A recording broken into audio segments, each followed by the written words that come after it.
9 dit, c'est ce qui a été, c'est ce qui sera fait, et ce qui s'est fait, c'est ce qui sera. Il n'y a rien de nouveau sous le soleil. Alors, s'il n'y a pas quelque chose de nouveau sur le soleil, ça veut dire que la trahison qui a commencé depuis le temps, la création, continue jusqu'à aujourd'hui. C'est-à-dire, les traîtres existent. Parce que l'une des premières choses que je voudrais, quand je préparais cette émission, c'est que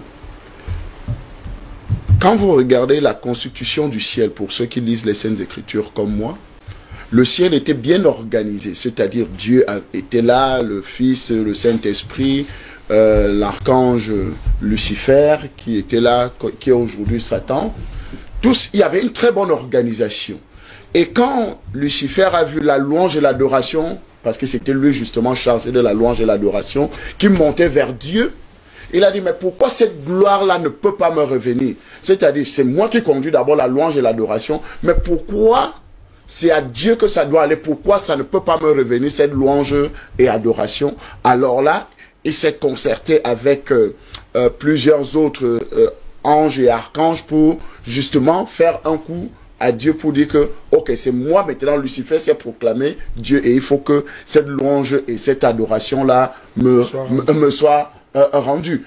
Et la première traîtrise prend place. C'est-à-dire, il trahit la position qu'il occupait. Au lieu de rester à sa position de maître louangeur, maître de la louange et l'adoration, il veut maintenant devenir Dieu. Donc c'est un esprit. La traîtrise est un esprit, n'est-ce pas, qui est incarné par Lucifer lui-même. Donc quand ça commence là, il est chassé du cercle restreint de Dieu parce qu'il trahit son ambition, il trahit à cause de son ambition. Maintenant, il se retrouve où il se retrouve. Parce que quand il va rencontrer Job, Dieu lui demande, mais tu étais où? Il dit que mais je me baladais ici et là. Donc il montait, il descendait. Donc c'est déjà l'esprit errant. Donc aujourd'hui, quand nous parlons de trahison, n'est-ce pas? La trahison a commencé par là. Ça continue jusqu'à aujourd'hui. Donc les traîtres existent jusqu'à maintenant. Donc pour répondre simplement à votre question, la traîtrise est un esprit malin. C'est un esprit qui vient de Satan. Donc, si vous voyez un traître au-devant de vous, sachez que vous avez affaire à un esprit qui a incarné un homme. Donc, ce n'est pas une affaire forcément... L'homme en lui-même, n'est-ce pas? C'est un magasin. C'est un foutou. C'est ce qu'il accepte qui entre. C'est ce qui... Donc, si on reste en voyant mon frère Béni-Christ ou bien mon frère maître qui est là, et tout, et on pense que c'est lui le traître. Non. À un moment donné, c'est que il y a eu peut-être une ambition, il y a eu quelque chose, et il a ouvert la porte, et l'esprit du malin est entré, et ça l'a amené à trahir. C'est ce qui s'est passé dans le cas de Judas Iscariote? Bien sûr. La Bible dit que, commençons, l'amour de l'argent est la racine de tous les maux. L'amour de l'argent, pas l'argent. L'amour de l'argent est la racine de tous les maux. Donc si, un seul instant, vous avez un amour poussé pour l'argent, ça va vous amener à trahir.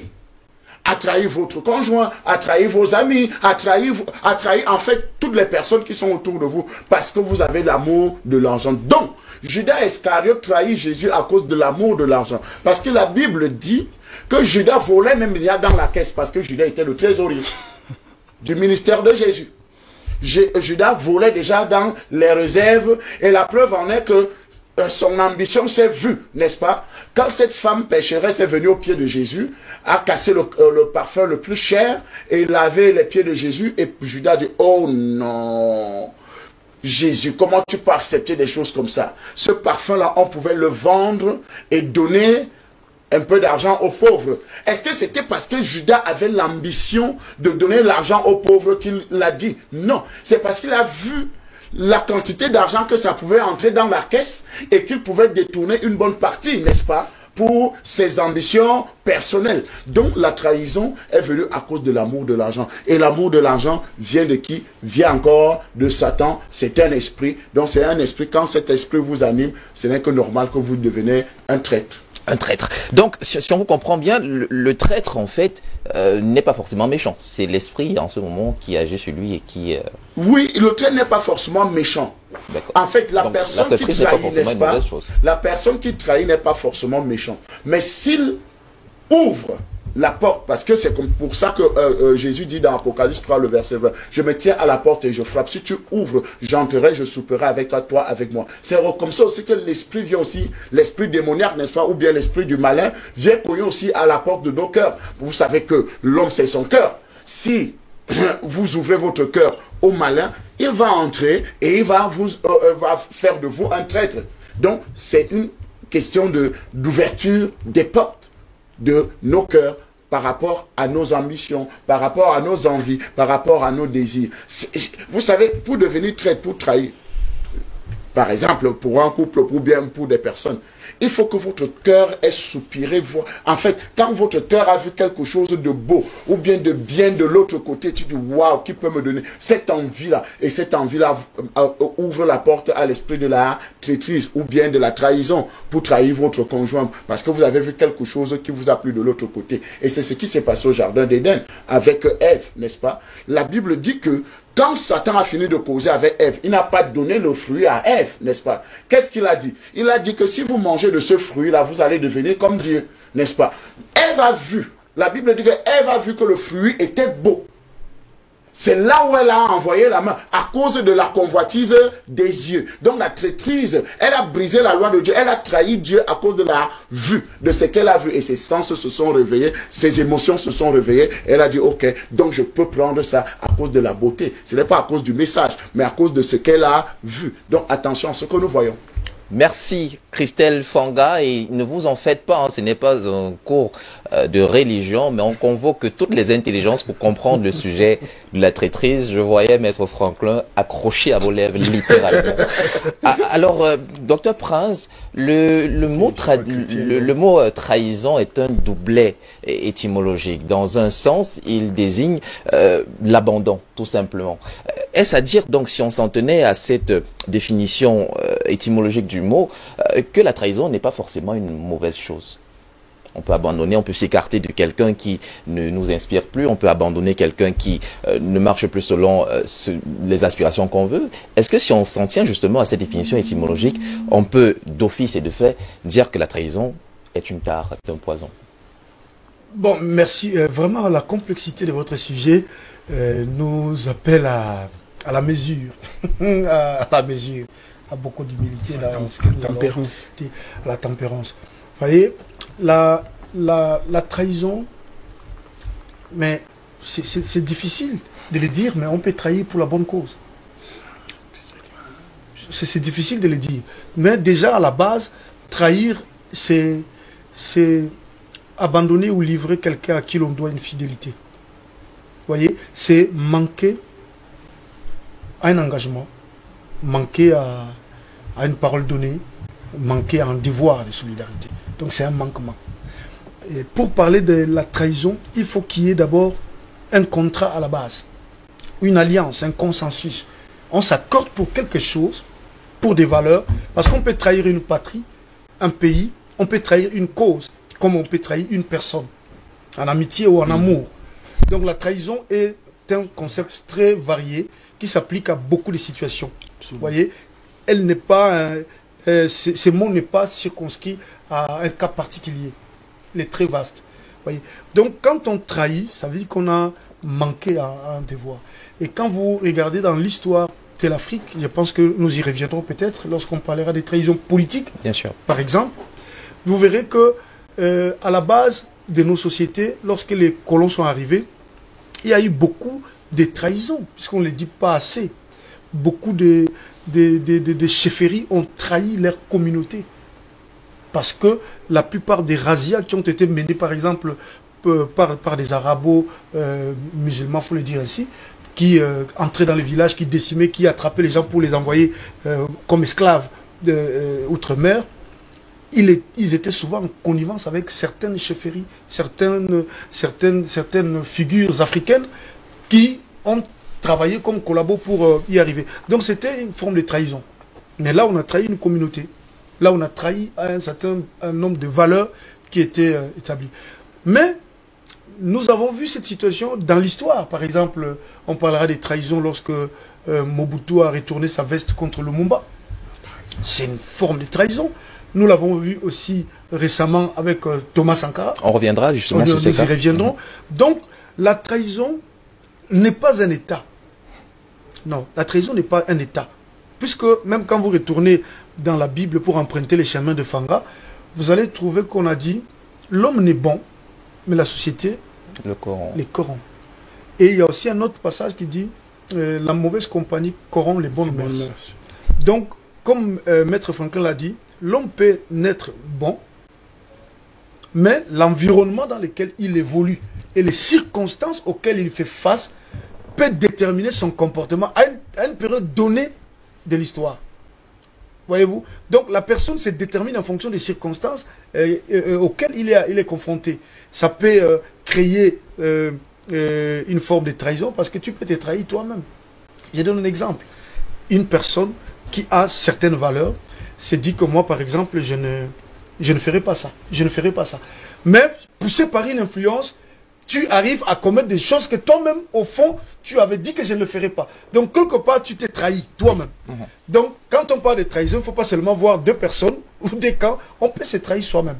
Donc, la trahison, c'est quelque chose qui arrive, mais qu'on ne peut pas circoncire dans une situation donnée.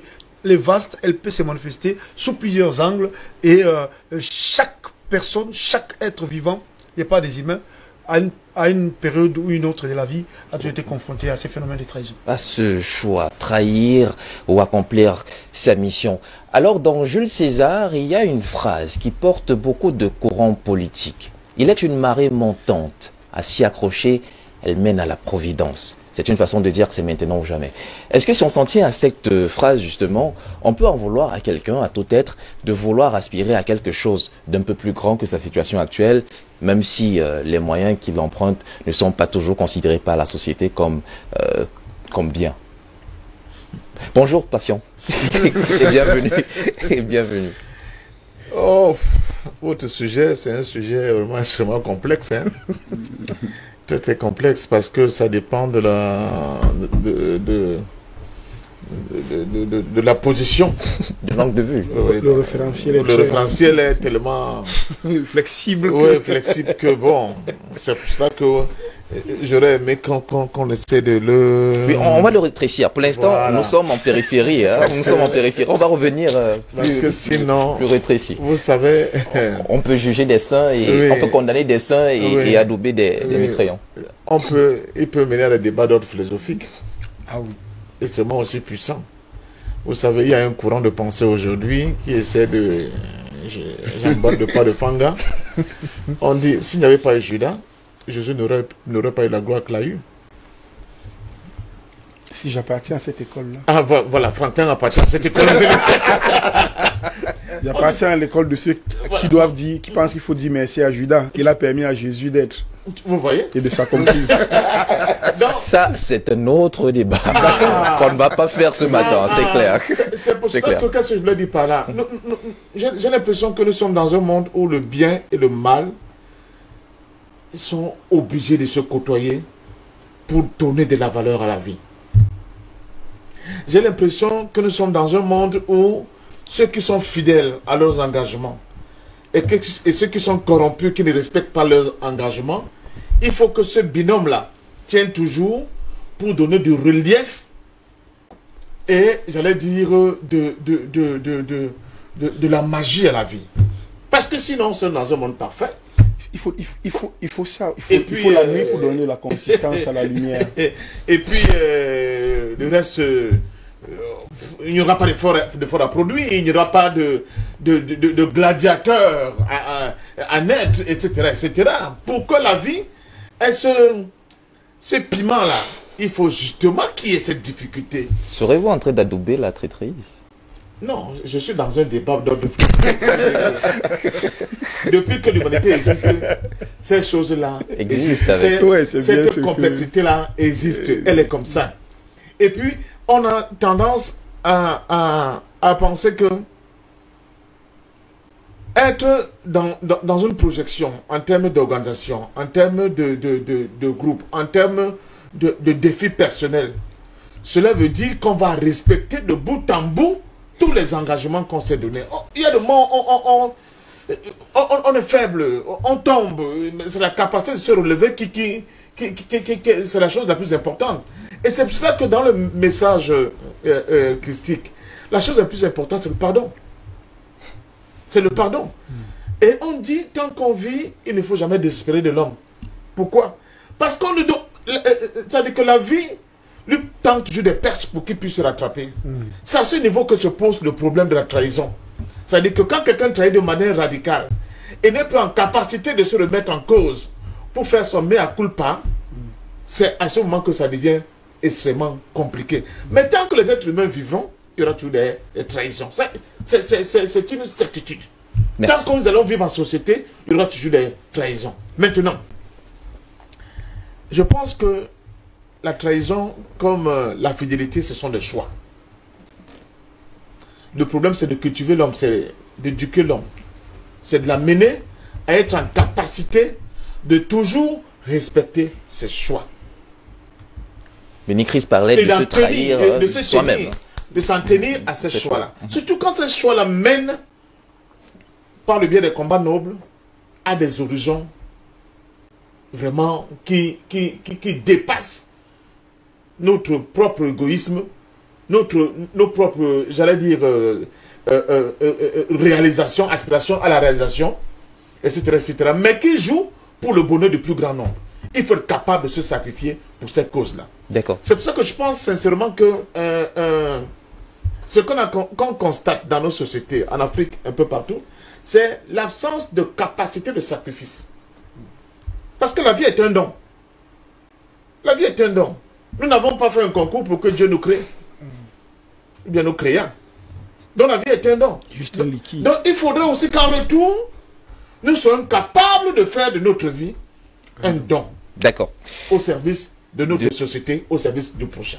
Et c'est de là que naissent les causes du grand roi Béanzin à Ompodol Omniobe, en passant par Thomas Sankara ou Patrice Lumumba. Des causes nobles se sont extompées, ou du moins le temps de leur mort, à cause d'un traître tapi souvent très près d'eux. Alors la question ici, pour ces cas que vous connaissez particulièrement, Maître Franklin, est-ce la cause qui a été trahie ou les hommes qui la portaient?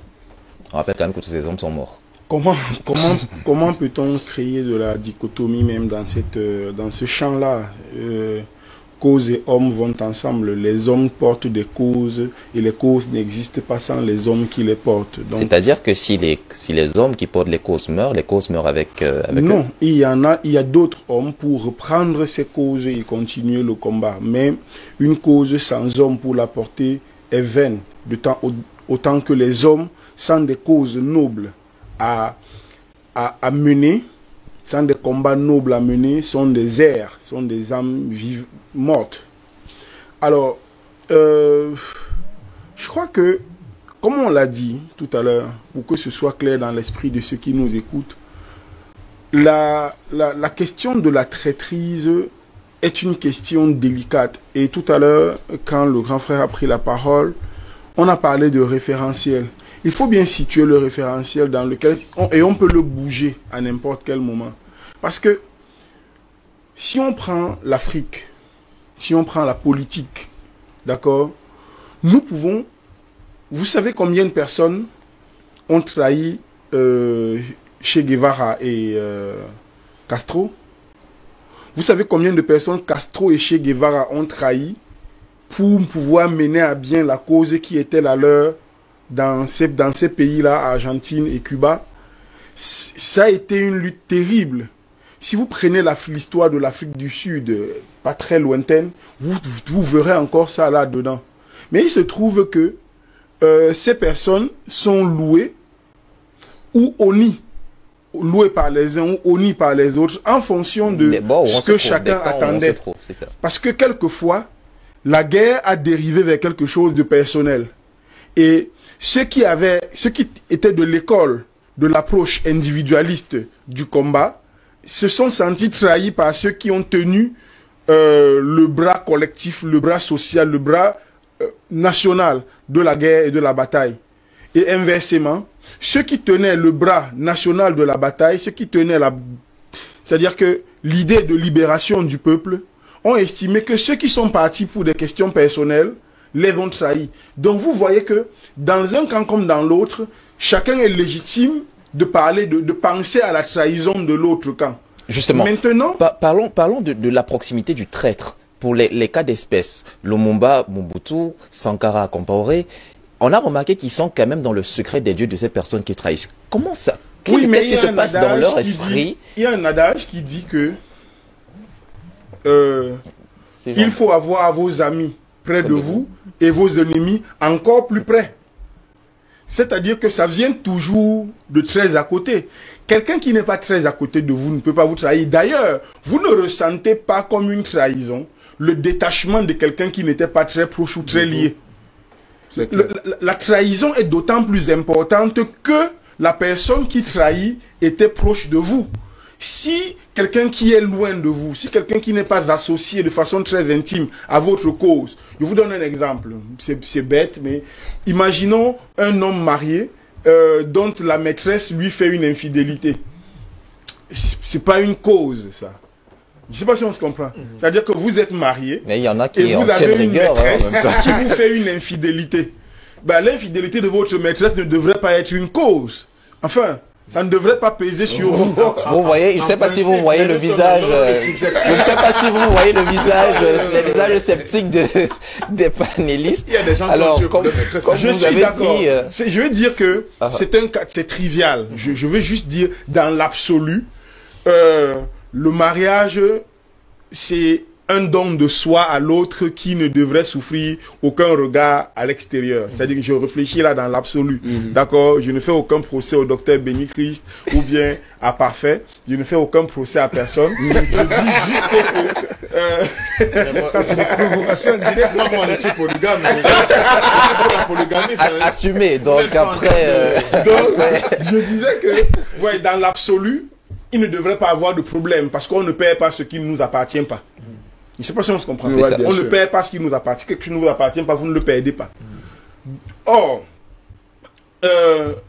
si c'est votre épouse qui se rend coupable de cette faiblesse-là, eh bien c'est une trahison parce qu'elle a le devoir. Vous avez l'attente intellectuelle, l'attente émotionnelle de ce qu'elle ne le fasse pas.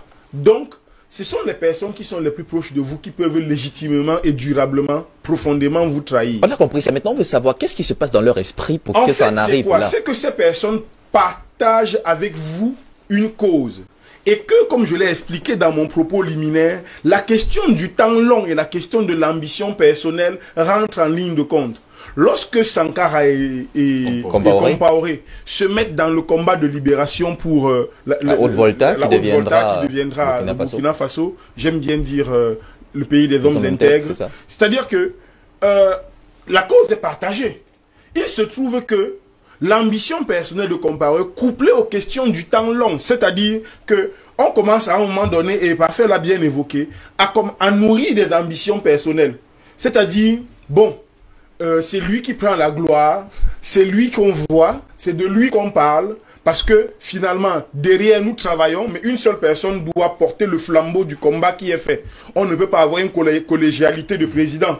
Donc, c'est lui qui porte le flambeau.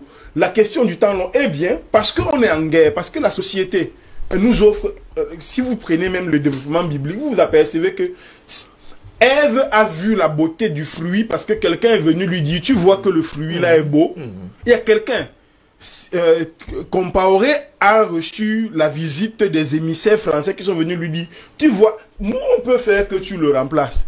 Donc vous voyez qu'il y a toujours l'intervention d'un facteur extérieur qui, lui, couplé à la question de l'ambition personnelle et du temps long, font que les gens dérivent. Ce n'est pas une justification, c'est une explication des modus operandi psychologiques, sociétaux, historiques, qui font que finalement, ces cas-là ont eu lieu. On n'est pas en train de justifier. On tente une explication distancielle même, parce qu'on n'y était pas. C'est une explication historique de l'environnement global autour de ces faits qui comptent pour l'Afrique. Donc, vous voyez que, progressivement, c'est ce qui se passe. C'est que les facteurs extérieurs, les facteurs exogènes, les conflits, les guerres, tout ça qui travaille les sociétés politiques, viennent rencontrer l'absence de capacité à gérer le temps long. Là, regardez, si on laisse même la politique, regardez les groupes de musique en Afrique.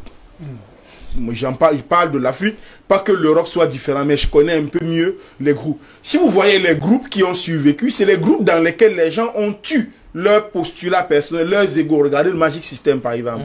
Il vit depuis des décennies. 2000. Par exemple, parce que précisément, il n'y a pas eu de contestation interne du leadership de quelqu'un. C'est-à-dire que les gens ont accepté leur position et se sont dit, je prends ce que ma position de gloire qui me revient. J'accepte ça et j'accepte que celui-là ne travaille pas pour sa gloire personnelle. Il est vu pour nous. C'est même nous qui travaillons à ce qu'il soit toujours mieux vu. Parce que finalement, tout ça retombe, les bénéfices retombent sur nous tous. D'accord? Si je monte, si c'est moi qui prends la tête et que les autres me lâchent, ça ne servira à rien. Donc il faudra toujours que quelqu'un soit au-dessus et que d'autres acceptent de l'accompagner. Donc vous voyez que c'est la même problématique. Gestion du temps long. Ce qui se passe, c'est que, je dis et je réitère, ça va aller en s'aggravant. Dans ton propos introductif, tu as parlé même des rapports personnels qui deviennent de plus en plus délicats dans les sociétés africaines, notamment au Cameroun, où il y a beaucoup d'actes de trahison, d'assassinat et tout. D'empoisonnement. D'empoisonnement, pour dire ça de façon simple comme ça. C'est-à-dire que, c'est quoi? C'est que la société de l'immédiateté, dans laquelle nous sommes rentrés après la Deuxième Guerre mondiale, la naissance de la télévision et plus tard de Internet et du téléphone, a fabriqué des humains d'un nouveau genre, qui sont incapables d'attendre leur tour, qui ne savent plus attendre sur un moment relativement long que leur gloire et leur réussite arrivent. L'immédiateté, la recherche de l'instantané fait que les enfants autant que les adultes sont de plus en plus poussés à ne plus se poser la question du qu'est-ce que je fais, c'est où est-ce que ça m'amène. La question c'est on veut la gloire, on veut la visibilité, on veut la réussite, on veut le succès tout de suite et donc on ne lésine plus sur les moyens. Tous les moyens sont bons à condition qu'on y arrive. Donc historiquement, il y a eu ces questions-là, mais aujourd'hui, la société moderne est en train de fabriquer des monstres froids qui ne se posent plus la question du comment, mais qui veulent simplement arriver à un point, quitte à ce qu'on trahisse toutes les valeurs, qu'on trahisse toutes les causes, qu'on trahisse toutes les personnes qui gravitent autour des réflexions que l'on fait autour de nous. Et le résultat, c'est ce qu'on voit. Voilà. Encore plus froid que le Léviathan de Hobbes, peut-être se retournerait-il dans sa tombe s'il voyait ce que les hommes sont devenus. Docteur Bénicris, justement, on va parler de ce mot, la traîtrise. Est-ce que ça répond aux besoins de la nécessité? Quand on étudie l'histoire, justement, de ces personnes qui ont usé de ce moyen pour accéder à des postes ou alors à des responsabilités plus grandes, l'élévation de soi, qui est un besoin naturel, n'impose-t-il pas qu'on use de tous les moyens pour y arriver? Donc, la question, la traîtrise est-elle, répond-elle aux besoins de la nécessité à un certain moment donné? Oui, la traîtrise répond à des paradigmes, à des contingences qui doivent être relevées. Déjà, je commencerai par dire avec Maître Franklin qu'il n'y a pas de trahison lorsqu'il n'y a pas un contrat. Tout à fait. Lorsqu'il n'y a pas un accord, il n'y a pas une alliance, il n'y a pas de trahison. Si je t'ai pas juré fidélité et que demain je m'en vais, il n'y a pas de trahison. Oui. Non. On parle de trahison lorsque quelque chose a été brisé. Voilà. Lorsque quelque chose a été brisé. Lorsqu'un socle sur lequel était construit quelque chose, un engagement ou un devoir, ou alors une alliance ou une cause. Lorsque cet engagement-là est brisé, ce socle-là est brisé, c'est là qu'on parle de trahison. Maintenant, les raisons et les circonstances dépendent d'un cas à un autre. Je vais vous donner l'exemple. Quand vous prenez par exemple le président Biangema, il est venu au pouvoir comment? Tuant son oncle. Son propre oncle, quand même. Voyez-vous? Quand vous voyez Obiang, je pense que nous avons été à un sommet avec Parfait, un congrès de PDG, où le président expliquait sa vision de son pays. Vous voyez ce qu'il a dans sa vision de son pays. Vous voyez ce que son oncle avait pour ce pays-là. Vous vous posez la question en fonction du résultat. Est-ce que son oncle aurait fait mieux que lui? Voyez-vous, ça c'est une réalité concrète. Vous êtes en face d'une réalité concrète. Est-ce qu'il avait trahi parce qu'il pensait que son oncle allait mettre ces pays-là, conduire ces pays-là à la ruine ou dans une dérive autoritaire ou totalitaire, etc. Est-ce qu'il l'a fait parce qu'il voulait lui être là? Mais puisqu'il est là, quand on regarde les résultats, beaucoup de chefs d'État en Afrique n'ont pas pu faire ce qu'Obiang a fait. Vous voyez? Donc là, Ça relance le débat. Donc, interroger le président Obiangema, traître ou pas? Mais là, maintenant, on ne peut pas dire. Là maintenant, les mots trahison peuvent prendre une autre connotation. Je vais vous donner un exemple. Je connais un couple, je donne un cas de figure. Je connais un couple où le mari dit à sa femme, nous allons sacrifier notre fille aînée pour l'argent. La femme a dit non, elle est partie divorcer. N'a-t-elle pas trahi son mari? Mais pour quelle cause? Pour quel but? Pour préserver la vie de sa fille. Son engagement marital, elle a sauvé son enfant. Donc faites attention avec les mots trahison. Elle a divorcé pour préserver la vie de sa fille. Elle n'était pas d'accord avec l'orientation de son mari. Donc faites très attention. On peut trahir pour préserver certains acquis lorsque la personne qui est devant vous conduit à un drame, à ciel ouvert. Donc du coup, la connotation du mot traîtrise ou de la traîtrise, de la trahison est contextuelle. Elle n'est pas forcément péjorative. Les officiers africains, elle les forme pourquoi? Quand la France pour servir sa cause. Pour servir sa cause. Lorsque ces officiers font des coups d'État, comme ils appellent, d'accord, lorsqu'ils interrompent l'ordre constitutionnel, pour reprendre leur expression feutrée, lorsqu'on interrompt l'ordre constitutionnel pour chasser des présidents dont on peut facilement savoir quelle était l'orientation politique. Ces soldats, ils ont trahi ou ils n'ont pas trahi. Ces officiers qui prennent le pouvoir et disent maintenant on travaille pour l'Afrique. Ils ont trahi ou ils n'ont pas trahi. J'aimerais juste un élément au docteur Béni Chris pour continuer. Je donne l'autre versant de la question. Quand vous prenez la circonstance de Mobutu, Mobutu a trahi Lumumba. Vous voyez? Mais il y a des choses qu'on ne dit pas. L'orientation de Lumumba, quelque part, mettait les Congos en difficulté. Vous savez pourquoi? Lumumba a tendu la main aux Soviétiques. Alors que l'armée congolaise, en fait, les Congos n'avaient même pas une armée, puisqu'on appelait la force coloniale. C'était une armée coloniale qui devait être nationalisée, qui n'avait même pas les capacités de lutter contre une petite brigade de la Belgique. Quand vous lancez des fronts contre l'impérialisme alors que vous n'en avez pas les forces, c'est dangereux. Mais pourquoi est-ce qu'il l'a fait? Parce que les États-Unis ont décidé de mettre les Congos sous tutelle des Nations Unies pour mieux dépecer le Congo, diviser le Congo. Donc, il est allé au sacrifice suprême parce qu'il voyait cette orientation macabre que l'impérialisme imposait à son pays. Voyez-vous? Et contre la vie même de ces soldats, dont les Mobutu et tous les autres là, il est allé jusqu'au sacrifice suprême. Parce que pour lui, l'intégrité du Congo, la souveraineté du Congo étaient des choses qu'on ne pouvait pas négocier. Vous voyez? Mais Mobutu s'est dit, mais attends, moi je suis militaire. Lui là, il veut nous engager dans un combat contre les gens, on n'a même pas la force. Mais il nous amène à la suicide, au suicide. Ouais. On va s'asphyxier, puisqu'on n'aura plus le moyen de financer notre politique et tout. Mais qui l'a corrompu? C'est là où je parle de la trahison. Vous avez parlé des contingences extérieures. Si Mobutu a trahi Lumumba, c'est parce qu'il y avait la CIA, la même mise extérieure, qui est venue les convaincre et de prendre cette option. Vous voyez? Et puisqu'il participait déjà à un certain nombre de réunions secrètes, vous avez l'obligation soit d'obéir, soit vous disparaissez. C'est ça la loi de la force. C'est-à-dire soit vous avancez, soit on vous écarte. Dans ce combat-là, on ne recule pas. Lorsque vous avez accès à un certain nombre de secrets qui engagent la vie de la nation. Donc, Mobutu a été contraint d'obéir à cela. Mais vous savez, quand il a commencé à prendre beaucoup d'ampleur et de puissance, il naviguait contre les intérêts même des Occidentaux. Et là, il était devenu inutile. On s'est débarrassé de lui. Quand vous prenez par exemple Blaise Compaoré, c'est pareil. Donc, il y a trahison et trahison. On peut trahir lorsqu'on sent que l'orientation prise ne peut mettre la vie de plusieurs en danger.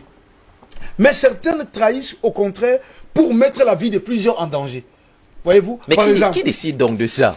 Qui décide? C'est celui qui est face à la situation, qui se dit, bah, selon mon orientation, selon mon analyse et ma vision, il faut que j'agisse. Et ça, contre les intérêts de celui avec qui j'ai marché, qui décide et qui justifie justement cette action de sorte qu'elle n'est plus considérée comme une trahison, ou plutôt comme elle est considérée comme une trahison utile?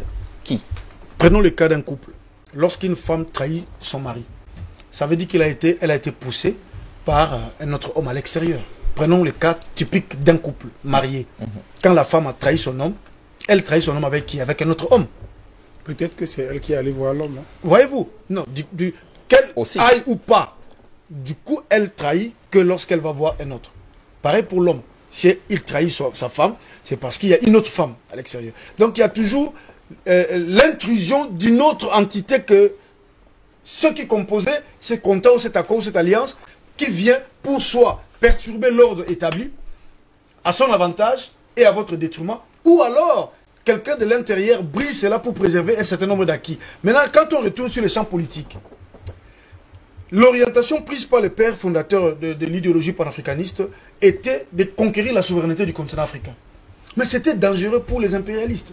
Voyez-vous. Et quand ils créent donc ces êtres qu'ils ont créés, des traîtres qu'ils ont créés contre la vision qui était orientée, initiée par les Kwame Nkrumah, les Lumumba et tout, c'était pour pérenniser la mainmise et les contrôles sur les richesses du continent africain. C'était pour empêcher que cette Afrique-là puisse s'émanciper de l'ère dictat. Voyez-vous. Donc, on peut trahir soit pour préserver un certain nombre d'acquis, soit alors pour la bonne cause. Détruire. On peut trahir pour la bonne cause. Mais malheureusement, les mots trahison et à partir de péjoratif. À partir de ce moment, c'est là plus de la trahison. Malheureusement, la trahison a toujours été utilisée dans un sens péjoratif. Parlons des traîtres, Christelle Fanga. Est-ce qu'ils le sont de façon assumée ou alors à leur âme défendant? Vos précédents panélistes, en fait les précédents panélistes, tendent à montrer que c'est en fonction de la circonstance qu'on trahit. Et souvent, on n'a même plus trop le choix lorsqu'on est en contact avec ces forces qui vous imposent ce diktat-là. Alors, les traîtres peuvent-ils être condamnés pour leur acte ou alors au tribunal de l'histoire ils seront acquittés parce qu'ils y sont allés la mort dans l'âme? Écoutez, la Bible dit que vous connaîtrez la vérité et la vérité vous affranchira. Si vous connaissez la vérité, elle vous rend libre. Ou vous décidez. Et Osée 4, le verset 6 dit, mon peuple périt faute de connaissance. Quand vous n'avez pas la connaissance, vous finissez toujours par périr. Parce que aujourd'hui, nous savons que le mot traître vient de quelque part, n'est-ce pas? Vient d'une source. Et vous ne pouvez pas puiser à la mauvaise source et penser à un jugement bon ou bien clément. Non. La traîtrise est un esprit démoniaque. Quand on décide de l'acquérir, n'est-ce pas? Parce que là, maintenant, tout ce qu'on essaie d'expliquer là, c'est comment vient l'esprit de la traîtrise. Selon l'information que vous recevez. C'est pour ça que l'information est d'une importance capitale. Qu'est-ce que vous écoutez? Vous écoutez qui? Vous parlez avec qui? Vous discutez avec qui? Parce que tout ce que vous avez dit, Mobutu, causer avec les gens de la CIA. C'est à cause de la CIA que l'esprit de traîtrise est entré. Il a ouvert la porte parce qu'il a écouté. Que tu peux devenir meilleur. Non, maître, tu es quand même l'avocat le plus brillant. Il faut que l'ordre du barreau, là, il faut que c'est toi le président. On t'a donné l'information. Tu as eu le temps d'écouter. Vous voyez un peu? C'est pour ça qu'il est même parfois... excusez-moi d'utiliser toujours ma tribune ou que quand je suis à la chaîne, je leur dis, mais attendez. La femme a été séduite parce qu'elle a écouté le discours. Le discours du serpent. Mais elle ne s'est même pas posé la question que, mais est-ce que Dieu a créé le serpent pour parler? Parce que si vous commencez à échanger avec quelqu'un qui est contraire à votre nature, alors vous permettez que sa nature vous contamine. C'est-à-dire la nature de la traîtrise, parce que l'esprit de traîtrise, c'est du diable. Donc si vous commencez déjà à écouter quelqu'un qui vient vous dire que non, l'homme là, ne marche plus avec lui. Quand je le vois là, il n'est pas très... S'il vous plaît, fuyez ce personnage. D'accord. Alors, les traîtres sont-ils comptables de leur traîtrise? C'est ça la question. Bien sûr, c'est ce que j'essaye de dire. J'essaye de dire cela. Parce que nous avons déjà expliqué pourquoi la traîtrise vient. Parce qu'il y a un contrat social, il y a une alliance, il y a plein de choses, n'est-ce pas? Il y a même, Béni-Christ parlait tout à l'heure de se trahir soi-même. On s'est fixé des objectifs dans la vie, n'est-ce pas? On s'est fixé des règles. On a reçu une éducation, on a reçu des choses. Maintenant, quand finalement, tu trahis ton être toi-même, tu te sens comment? Il y a ceux qui sont leurs propres traîtres, n'est-ce pas, qui ont trahi la pensée de leurs parents, qui ont trahi l'éducation que leurs parents leur a donnée, n'est-ce pas? Donc aujourd'hui, nous savons que les traîtres sont comptables de leurs fautes. Et la traîtrise, il n'y a pas de bonne traîtrise. Que personne ne vous mente. Judas n'a pas trahi Jésus parce que... il a accomplissé la prophétie. Non, il a accomplissé la prophétie. Non. Judas a trahi Jésus à cause de l'amour de l'argent. Parce que Judas aimait l'argent. Et il pensait que Judas pensait que non, comme ce gars est très puissant, je crois à sa toute puissance. Comme moi je suis un businessman, n'est-ce pas? Je sais que je vais faire comme ça. En fait, le premier fait-man que moi je considère, c'est Judas. Il a voulu faire le Sanhédrin.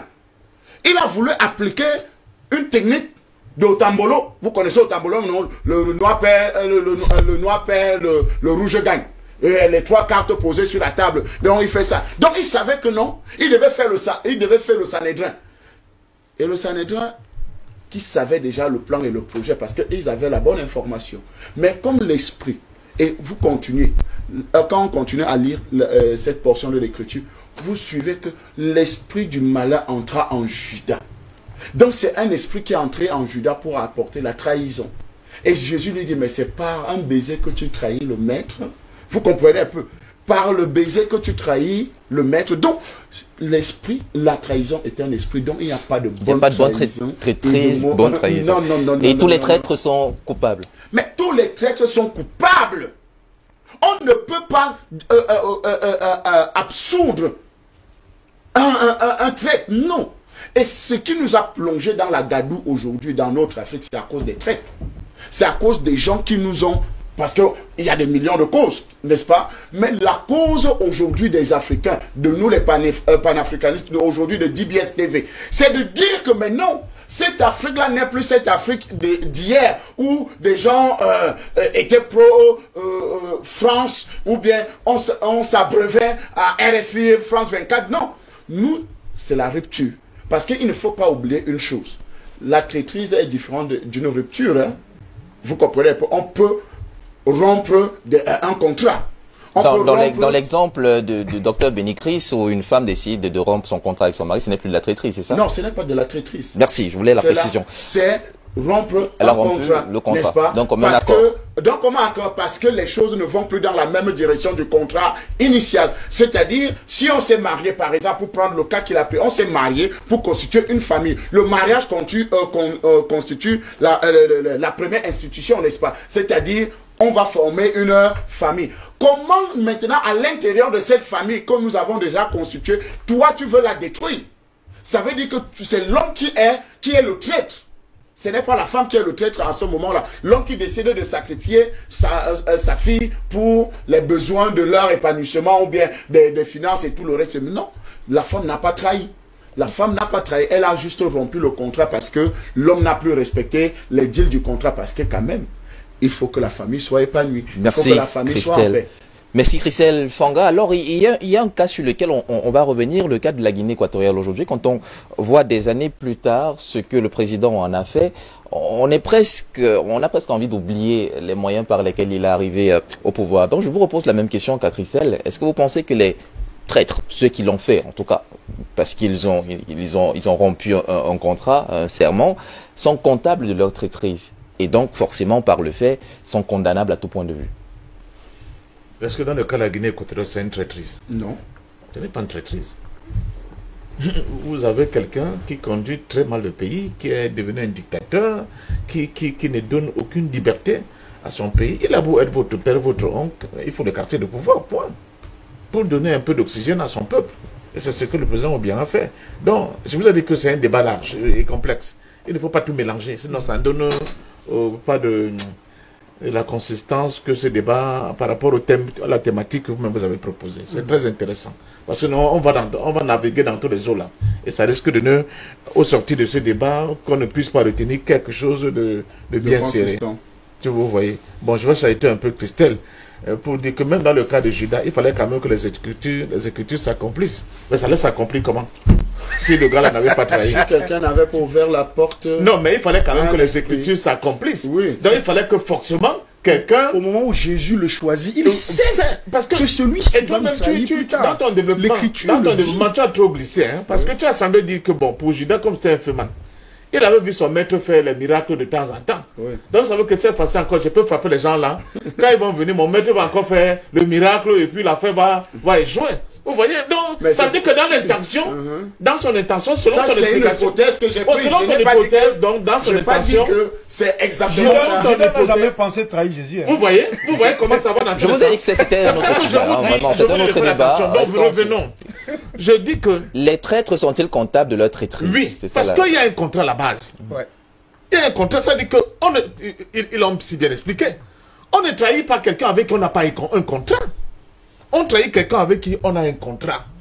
Quand on décide de se rentrer dans le combat pour libérer notre pays, notre continent, c'est un contrat qu'on fait. Vous estimez que le lien du sang n'est pas un contrat naturel? Pardon? Le lien du sang n'est-il pas un contrat naturel? Comment c'est un contrat naturel, le lien du sang? Le lien du sang, comment on dit ça? Comme vous le dites. Ça nous tombe dessus. Ça nous tombe dessus. C'est-à-dire que ce n'est pas... On dit le sang est plus épais que l'eau. Le sang est plus épais que l'eau. Ça veut dire que quoi? Ça veut dire qu'on ne choisit pas son frère, mais on choisit ses amis. On choisit les causes qu'on défend. On choisit un certain nombre d'idéologies, etc., etc. Mais son frère, c'est son frère. Mais ce n'est pas parce que c'est un frère qu'aussi il commence à... Le fait que le fils de Jules César les poignardé n'est pas en réalité une trahison, c'est ça que vous dites? Non, ce n'est pas ça. Je veux dire que ne mélangeons pas. C'est trop vaste. C'est trop vaste. Là-bas, c'est un crime. C'est un crime. Vous avez affaire à un criminel qui décide de liquider son... de commettre un parricide. C'est ça le problème. C'est que quand on quitte d'une situation à une autre, le mot change. Et pourtant, le modus operandi reste le même et l'intention ou le résultat reste le même. Donc, on veut comprendre. Je comprends la complexité. Avait-il un engagement avec son fils? Et c'est ça la question. Quand on est un enfant, on a l'obligation de partager exactement les mêmes orientations la même idéologie sociopolitiques que son papa. Non. D'accord. Non. Si la réponse c'est non, dans l'absolu, je ne connais pas de façon intime les rapports que Jules César entretenait avec son père. Je me dis avec Jules César avec son fils. Bien sûr. Je ne sais pas, je ne suis pas dans l'intimité de leur maison ou de leurs réflexions. Mais ce que je peux dire à l'extérieur et de ce qu'on a lu et vu, c'est que il n'y avait pas... c'est un enfant qui grandissait en regardant son père faire, sans que précisément il n'y ait eu un engagement particulier à suivre exactement la même trajectoire. Voilà pourquoi à la fin, on ne peut pas analyser l'action de... On peut juger du parricide, mais on ne peut pas parler de trahison politique parce que l'enfant n'avait pas un engagement particulier avec son papa, du point de vue de Jules César. Et c'est ce qui vaut aussi pour la Guinée équatoriale, parce que en Guinée équatoriale, il ne me semble pas que l'actuel président ait eu un engagement de combat politique avec son oncle. Ok, poursuivez, Passion Parfum d'Homme. Non, c'est pour ça que je voulais, il fallait circonscrire le débat, parce qu'il est trop large. Il va mener des débats d'ordre littéraire, d'ordre philosophique, d'ordre sociologique, d'ordre anthropologique. On a besoin de toutes ces intelligences. Oui, mais dans ce cas, il faut plusieurs débats pour ça, parce que sinon, on va sortir. 2 heures ne suffiraient pas. Non, ne suffirait pas. Ok, allez-y. Donc, je pense que dans le cas de l'Afrique, les grands hommes, n'est-ce pas? Le problème, c'est qu'il y a des gens qui sont entrés dans les combats pour l'émancipation de leur peuple, sans comprendre le sens de l'engagement qu'ils avaient pris. Vous comprenez, premièrement. Deuxièmement, il y a des hommes par nature, et je crois que c'est Franklin qui le disait, qui ne s'inscrivent pas de par leur action dans la durée. Ils veulent les résultats tout de suite et maintenant. Ils ne savent pas attendre. Il y a des gens aussi, dans le combat, vous m'avez posé la question si je vais être chef d'État, je vous avais dit que dans une organisation, c'est ce qu'on appelle la division du travail. Et chacun doit connaître sa place. C'est justement, quand vous avez des alerteurs, comme moi, des gens qui tirent la sonnette d'alarme pour que la société se bouge, à un moment donné, ils finissent par prendre la grosse tête Et il se dit qu'il peut prendre la place du président de la République qui requiert d'autres attitudes et d'autres compétences qu'il n'a pas. C'est ça le problème que nous avons souvent en Afrique. Dans le cas, par exemple, de Compaoré et de Sankara, mais c'était des frères pratiquement. Oui. La preuve, je vous rappelle qu'on avait soufflé à Sankara. Que apparemment votre gars là, ton frère, si c'est lui qui veut me tuer, il va me tuer. Alors, ça va être imparable. Qu'est-ce que je peux faire d'autre? Parce que pour lui, dans leur action, la confiance devait être totale. C'était l'osmose totale. Pour mener à bien, n'est-ce pas, c'est pourquoi il s'était fixé comme objectif. Donc, dans cette affaire-là, comment tu vas faire pour que le gars ne trahisse pas? Il n'y a qu'au paradis, vous allez vous rencontrer pour régler vos problèmes, ou bien en fait, j'en sais rien. Mais tu ne peux rien faire. Le problème, je crois que Franklin l'a si bien dit, c'est l'engagement, parce que quand nous sommes dans un contexte comme en politique, l'engagement, ce n'est pas seulement entre les gens qui sont dans le parti. Les partis politiques, ce n'est pas le peuple. Les partis politiques ne sont que des outils dont le peuple peut décider de s'en servir, de s'en servir pour son propre bonheur à un moment donné. C'est tout. Le parti politique ne peut pas se substituer au peuple. Le parti peut même trahir le peuple. Mais justement, décide lui trahir le parti pour sauver le peuple. Exact. Vous comprenez? Je réponds là à Christelle pour dire que exactement, il peut avoir des trahisons positives. On peut trahir un parti politique qui a cessé de travailler idéologiquement. Le cas de Laurent Gbagbo est récent. Afin-Guessan a trahi la cause première du combat du FPI et Gbagbo s'en est désolidarisé. J. Rollins, au Ghana, on a vu ce cas. Moi, je comprends le raisonnement de Christelle. Si on travaille sur un postulat personnel, c'est rare dans des cas personnels que la trahison ait une définition positive. Mais si on rentre dans la géopolitique des peuples, on peut trouver effectivement des cas où des personnes auraient trahi des groupes ou des organisations. Mais est-ce qu'on appelle ça trahison? Oui, parce qu'il y avait un engagement, entre eux. Mais attends. Après, ok, d'accord. Vous laissez passion parfaite chuter. Vous laissez passion parfaite chuter. Alors, je reviens avec vous pour vous relancer. Justement, c'est à des choses si je vous ai posé la question de savoir si oui ou non vous voulez être la tête de proue, le visage qu'on verra pour être président de la République dans la cause que vous défendez. Vous avez dit non. Bon, vous l'avez dit politiquement, mais j'ai compris que ce n'était pas le cas. Maintenant, puisqu'on étudie aujourd'hui les différentes contingences qui poussent justement à certains à se constituer en traître, est-ce que vous pensez que si demain, celui qui est censé être la tête de proue dans la division du travail ne respecte plus la cause, vous serez tenté, vous, de... Mais je vais le combattre. Okay. Et ce serait noble ce que je vais poser. C'est pas du tout une trahison. C'est lui qui aura trahi. C'est lui qui aura trahi parce que... Alors c'est compliqué quand même. Parce que vous avez un engagement vis-à-vis de... Vous avez un engagement vis-à-vis de... Je n'ai pas un engagement de soumission vis-à-vis d'un individu. C'est clair. J'ai un engagement vis-à-vis de l'idéal commun que nous sommes fixés. Alors si c'est le cas, tous ceux qui iront en procès devant l'histoire, Compaoré, Mobutu, diront qu'ils n'avaient pas un engagement de soumission éternelle à la personne. Non, il avait peut-être un autre regard, une autre approche de la lutte pour l'autonomie. C'est-à-dire qu'ils se défendront. Donc à ce moment, on n'a plus de traître. Non, a priori, dans le cas de Compaoré, a priori, il aurait pu baragouiner pour raconter des conneries comme ça. N'est-ce pas? Mais a fortiori, on a vu les résultats. C'est clair. C'était quoi les résultats de Compaoré? C'est ça le problème. Et c'est ça qui justifie, évidemment, sa trahison. Voilà. Il a trahi pourquoi? Parce qu'en réalité, il s'est mis au service des intérêts et des forces extérieures qui n'ont pas permis à son peuple justement de se sortir de ce sous-développement endémique dans lequel il baigne depuis très longtemps. Alors que avec l'option de Sankara, on voyait comment Sankara redonnait la dignité au peuple de Burkina Faso, de deux, lui donner la capacité de se prendre en main de manière autonome, sans dépendre de qui que ce soit, mais surtout lui donner la possibilité de négocier avec tout le monde sans a priori, sans évoquer les histoires des accords de coopération, etc., etc. Donc il était en train de construire un nouveau peuple. Et il donnait les armes à ce peuple-là, de telle manière que de manière libre et indépendante, il puisse s'affirmer sur la face du monde. Ce n'est pas le cas avec Compaoré qui a ramené plutôt le Burkina Faso, n'est-ce pas, à un état d'assujettissement permanent vis-à-vis d'un ordre colonial qui continue aujourd'hui de régner dans cet espace. Okay. Donc faisons attention. Donc c'est le résultat. Oui, non, merci. Ne me volez pas ma question. Au-delà ne me volez pas ma question. Au-delà du résultat, s'il vous plaît, il y a les engagements pris. Oui. On a fait un engagement, on a fait un serment. Bon, maintenant, c'est un secret professionnel. Non, pas un secret professionnel, je vous le dis.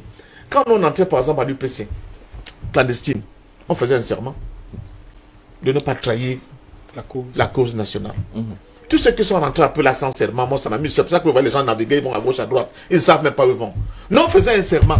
Vous prêtiez serment sur Oui, quoi? on prêtait serment, on prêtait serment, on disait... Je dois revenir. Sur les serments. Tu veux que tu dises tout? Tu es dans notre sorcellerie. Vous avez dit, vous allez nous dire. Je veux te dire qu'on prêtait serment.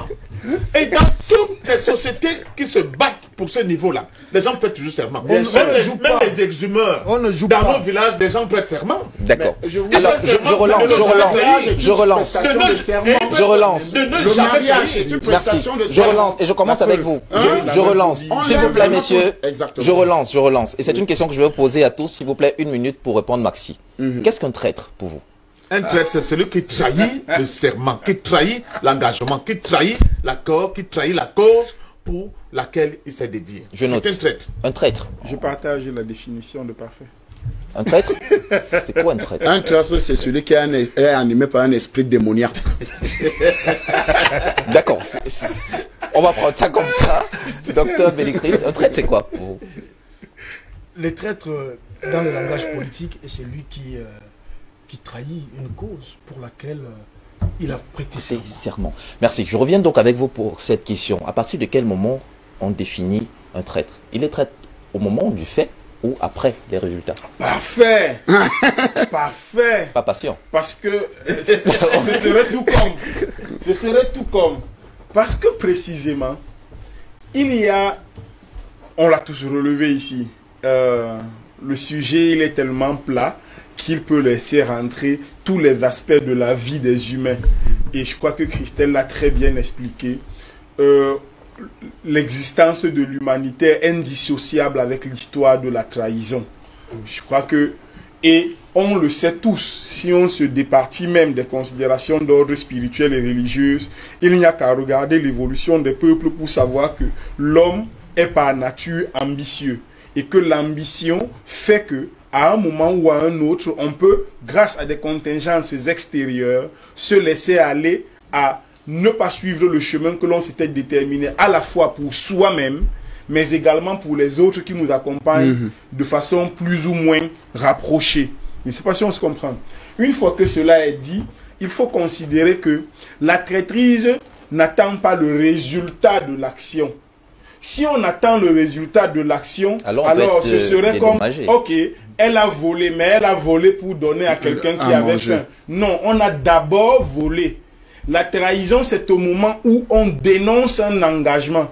C'est un moment très fermé et réduit. Si on doit attendre le résultat de la trahison, alors on commence à faire quelque chose qui serait de l'ordre de la permissivité pour ceux qui seraient tentés par la trahison.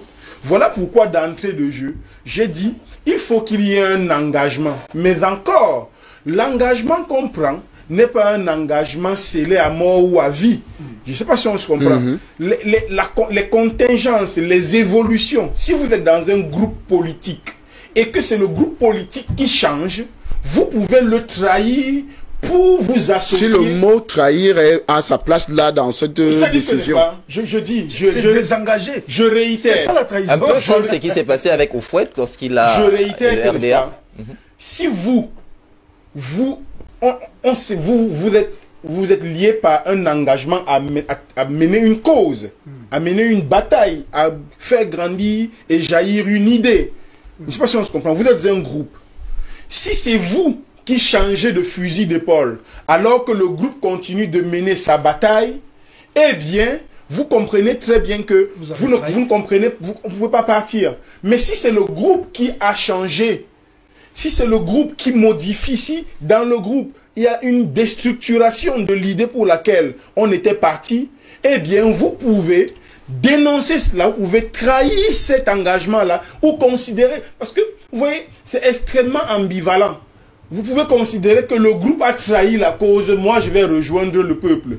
Vous pouvez décider que bon, de toutes les façons, moi je vous laisse là, je pars continuer la cause pour laquelle on s'était engagé au début. Parfois c'est une seule personne, parfois c'est deux, mais il y a souvent des schismes qui se créent et qui font que... Mais pour moi, je n'attends pas le résultat de ce que vous avez fait, parce que lorsque vous avez dénoncé quelque chose et que vous êtes parti, lorsque vous êtes décidé de partir, des facteurs d'impréparation, parce que vous ne vous étiez pas préparé à continuer seul. Des facteurs d'impréparation, des facteurs inattendus peuvent faire en sorte que vous ne réussissiez finalement pas. Mais ce n'est pas parce que vous n'avez pas réussi que vous n'avez pas eu raison de partir.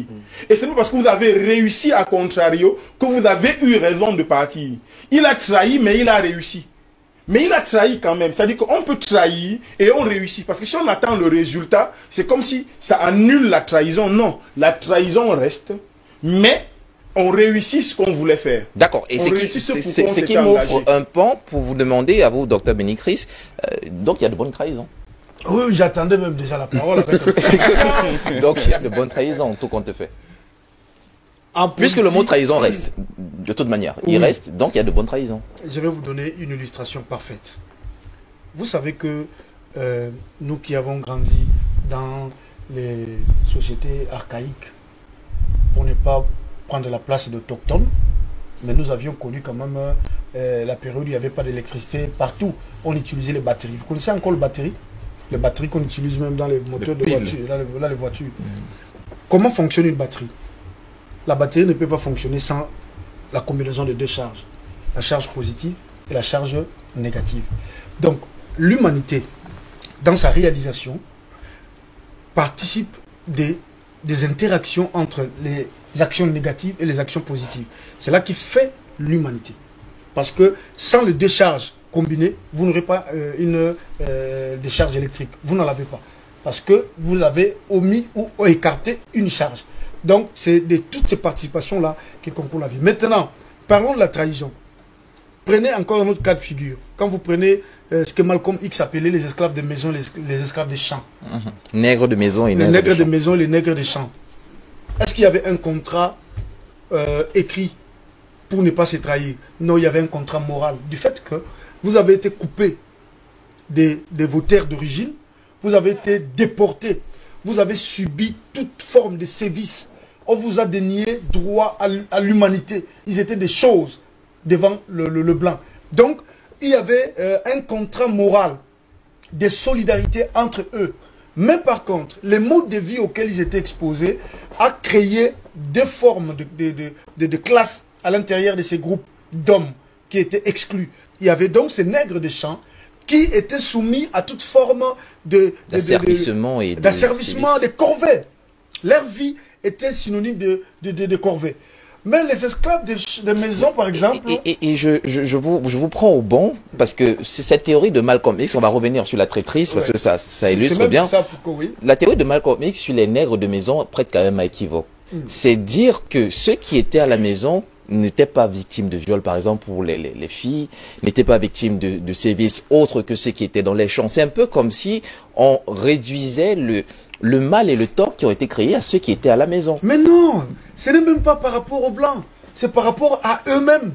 Alors, vous pensez que les nègres de maison ont trahi les nègres des champs? Mais comment?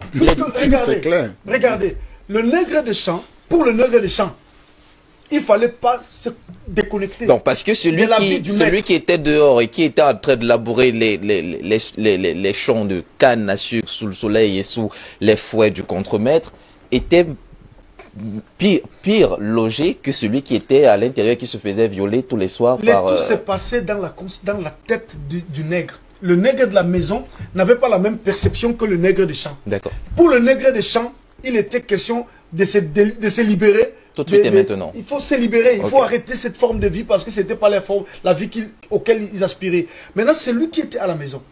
Il n'était pas moins victime des viols. Il n'était pas moins victime, même s'il était... il n'était pas moins esclave que l'autre. Il était esclave, même s'il ne vivait pas le même corvée que celui qui était au champ. il y avait une forme d'adaptation. Mais par contre, c'était dans la tête de celui qui était à la maison. Puisqu'il avait un certain nombre d'avantages. Il s'habillait comme le maître, il parlait la langue du maître, il s'accommodait à la vie du maître. Pour lui, c'était cette intégration-là. Mais nous l'avons vécu en Afrique, avec ce qu'on appelle les évolués. C'était de plein gré, à votre avis, ou vous pensiez que il y a des gens qui ne voulaient pas partir. De ce qu'on appelait le syndrome de Stockholm. Qui constituaient même une milice contre leurs propres frères qui étaient dans le champ. D'accord, revenons sur le sujet. C'est là que je parle de la trahison. Ok, revenons sur le sujet. Ouais. C'est là que je parle de la trahison. Il y avait, en fait, l'esclave de la maison était le relais du maître. Il contrôlait en même temps les décisions parce qu'il comprenait la langue parlée par la communauté qui était là. Donc quand il y avait des mouvements de rébellion, des gens qui s'organisaient pour partir, la plupart des gens qui trahissaient, c'était les esclaves de maison, qui vendaient la mèche au maître, pour dire qu'attention, ce qui se prépare là-bas, c'est comme ça, c'est comme ça. Mais, parmi les esclaves de maison, il y a eu aussi ceux qui partaient dire à leurs frères, attention, on vous a trahi. Merci. Voyez-vous, il y a des choses. Donc, dans les deux cas, il y a trahison. Entre celui qui prend la vie du maître et qui va vendre la mèche, que le maître va on vous a déjà trahi, on va vous tuer, il ne faut pas partir comme ça, partir comme ça. Il a trahi le maître. Non, il n'a pas trahi. Puisque le maître lui faisait confiance. En fait, la trahison, c'est lorsqu'une confiance est brisée. Attends, on va y arriver. Je vais vous dire quelque chose en politique. C'est très différent de dissocier ces réalités avec la politique. Vous savez, j'ai lu un livre de Kwame Nkrumah. Vous savez que Kwame Nkrumah avait proposé une forme de pacte de sang avec ses coéquipiers pour qu'il n'y ait pas de trahison dans les combats politiques. Et là, je pense que lorsque vous aurez l'occasion de parler du pouvoir politique et du pouvoir spirituel, la frontière, là, on pourra vraiment s'y étendre longuement. Mais attention, quand vous lisez par exemple la Bible dit quoi? Christ en entrant dans le monde, gira. Ceux qui prenaient fonction dans les sacerdoces aaroniques ne faisaient pas serment. Mais quand le maître lui-même descend, qu'est-ce qu'il a fait? Il a fait serment. Il a juré par celui qui l'a envoyé. Donc il faut faire attention dans l'exercice du pouvoir. Il y a un serment. Et lorsqu'on parle des causes aussi nobles que ce que nous défendons comme le panafricanisme, mais attention, la fragilité de la cause est liée au manque de respect du serment ou à l'inexistence du serment. Parce que le pouvoir repose sur quelque chose. Quand vous trahissez, vous allez à l'encontre de ça, le monde tourne contre vous. D'accord. Voyez-vous. Donc, je pense que en Afrique, vous pouvez prendre ce cas de figure. La plupart des chefs d'État, les élites politiques qui appartiennent aux obédiences d'importation occidentale, comme la franc-maçonnerie, la Rose-Croix et tout, mais ils vous vendent une vision qui n'est pas celle de l'Afrique. Ils n'ont pas intérêt à ce que vous puissiez vous affranchir d'un modèle qui les a promus, qui a fait de ce qu'ils sont. Ils sont le relais, direct ou indirect, d'une vision qui n'est pas africaine du monde. Donc, c'est une trahison, c'est une forme de trahison. Mais il n'y a aucun papier sur lequel on a dit qu'ils ont trahi. Mais ils ont trahi du fait qu'ils importent des valeurs qui ne sont pas africaines. Par exemple, la promotion de l'homosexualité. Il faut qu'on se le dise, nous sommes en Afrique. La plupart de nos constitutions africaines interdisent l'homosexualité. Mais dans les faits, vous le voyez, il y a des clubs gays partout. Il y a des histoires qui se font au vu et aussi des autorités. C'est une forme de trahison. Voyez-vous. Donc la trahison peut prendre plusieurs formes, mais elle existe. L'Africain aujourd'hui est déraciné de ses cultures, de ses valeurs. Il est devenu impuissant par rapport aux autres parce qu'il a trahi quelque part les modèles qui les portent. Donc il y a trahison à la demeure. Maintenant, pour réparer cela, il faut, comme on dit, des révolutions violentes. D'accord. Alors, et merci de chuter par là. Des révolutions, révolution et trahison, même chose. Prenons le cas circonscrit des coups d'État. Bon, c'est pas la même chose. Et un cas typique, le Mali. C'est pas la même chose. Au Mali, il y a eu révolution ou il y a eu trahison? Il y a eu révolution. Pas trahison. Et c'est ce qu'on parle de c'est là où je crois qu'il faut toujours faire la différence. La révolution est une trahison positive? Non. Trahison. C'est trahison. Trahison. C'est-à-dire, il y a eu un contrat et vous avez brisé le serment de ce contrat-là. Vous comprenez un peu. Donc, il n'y a pas question. Maintenant, la révolution, c'est autre chose. Les militaires prêtent serment. Ils sont assujettis au commandant suprême des armées. C'est comme ça qu'on appelle le président. Donc, s'il renverse le président, il y a trahison. Si le président ne respecte pas la Constitution ou bien ne respecte pas la volonté du peuple. Non. Je dis bien non. La révolution et la trahison sont deux choses différentes. D'accord. très bien différentes.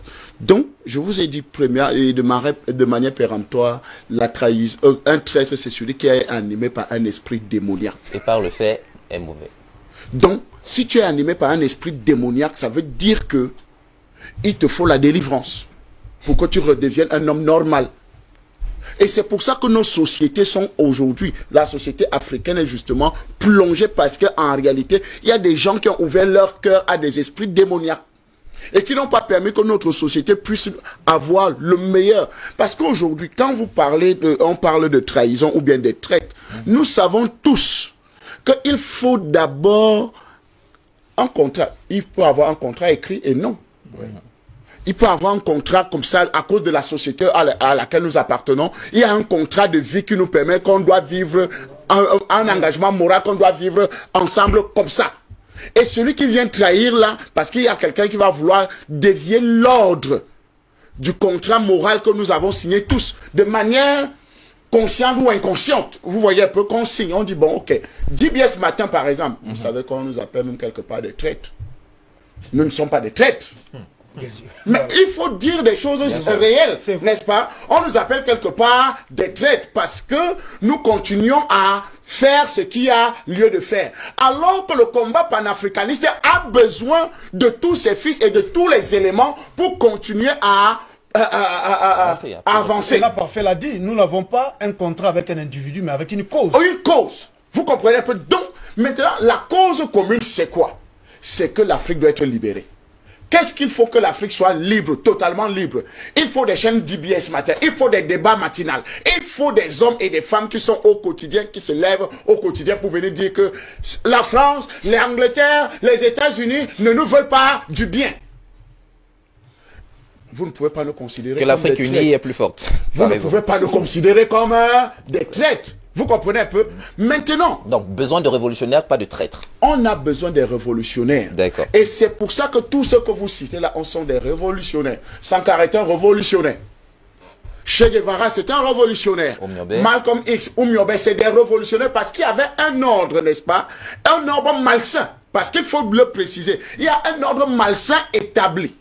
C'est-à-dire un esprit démoniaque encore parce que l'esprit colonial est un esprit démoniaque. Donc il faut le combattre. D'accord. Donc il faut dire les choses telles qu'elles sont. Vous voyez un peu? Donc il y a des choses qu'il faut comprendre. L'esprit colonial n'est pas un esprit de liberté. Non. C'est un esprit d'esclavagisme, d'asservissement. Alors un esprit d'asservissement doit être combattu. Toi qui es dans la vérité, tu dois combattre l'esprit d'asservissement. L'esprit d'asservissement peut être par une nation, par des États, par des individus. Donc il faut les combattre. Donc si vous brisez ou bien vous essayez de renverser cet ordre-là, n'est-ce pas, colonial, vous n'êtes pas des traîtres, vous n'êtes pas, vous êtes plutôt des révolutionnaires. Et c'est comme ça que ça se passe à tous les niveaux. Vous comprenez pas? Donc aujourd'hui, dire qu'il y a une trahison positive et trahison négative, non. Il y a trahison égale à trahison. Et il faut savoir mettre la trahison à la bonne place. Il y a les ruptures, il y a des révolutions, il y a des choses, n'est-ce pas? Et attendez, on peut se sentir mal dans une alliance. On peut se sentir mal. Parce qu'au fur et à mesure que nous avançons dans la vie, nous découvrons certaines choses. Nous nous découvrons même en fait nous-mêmes. Nous découvrons certaines capacités, n'est-ce pas? Certaines choses. Nous nous découvrons au fur et à mesure de lecture, n'est-ce pas? De lecture, des études, de notre environnement, des moyens que nous avons. Nous découvrons autre chose et nous comprenons que, hey, nous, au lieu de continuer dans telle logique, je préfère prendre la route dans telle chose, n'est-ce pas? Et ça, vous dites peut-être à votre groupe, vraiment, je ne me sens plus très engagé à continuer dans la logique. Si et ça, c'est le point, préciser sa position et ne pas aller...